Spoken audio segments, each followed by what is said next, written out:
Trois idées clés autour du micro-learning, ça tourne toujours autour de la consommation quelque part de la formation par les apprenants. Aujourd'hui, si je donne une métaphore, que je dois chercher à détourer une photo dans Photoshop, je pourrais m'inscrire à une formation en présentiel d'une journée. Est-ce que c'est vraiment l'investissement vaut la peine en termes de temps?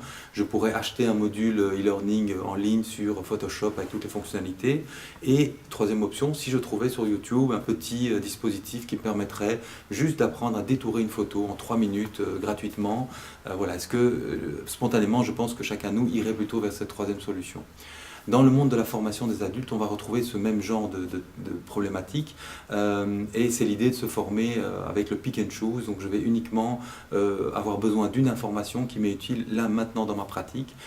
Et donc le micro-learning, c'est ça, c'est pouvoir quelque part fragmenter la formation, pouvoir granulariser au maximum et pouvoir permettre aux apprenants de consommer uniquement ce dont ils ont besoin au moment où ils en ont besoin. Et donc c'est l'idée d'offrir de la liberté dans les parcours, de pouvoir offrir des parcours complets, mais à l'intérieur de ces parcours d'avoir des navigations libres, d'avoir des modules qui sont extrêmement bien découpés, autonomes les uns des autres. Et donc au niveau de la conception, ça va nous obliger, nous, concepteurs pédagogiques, à revoir notre manière de dispenser ces formations. Et donc le micro-learning, c'est deux choses, c'est produire des petits modules, c'est les produire rapidement, et du point de vue de l'apprenant, c'est aussi pouvoir les consommer de manière courte, où je veux, quand je veux. Et donc ce qu'on va découvrir dans l'atelier aujourd'hui, c'est des méthodes pour scénariser ces modules.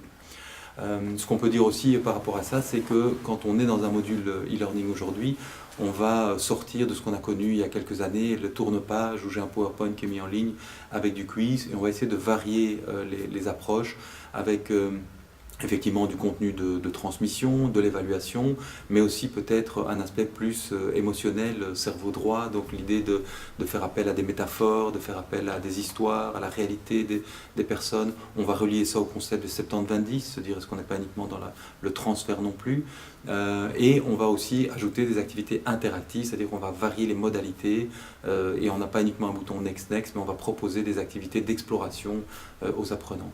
Donc l'idée, c'est toujours dans des modules très courts, de varier toutes ces modalités. Voilà le défi qu'on va rencontrer aujourd'hui.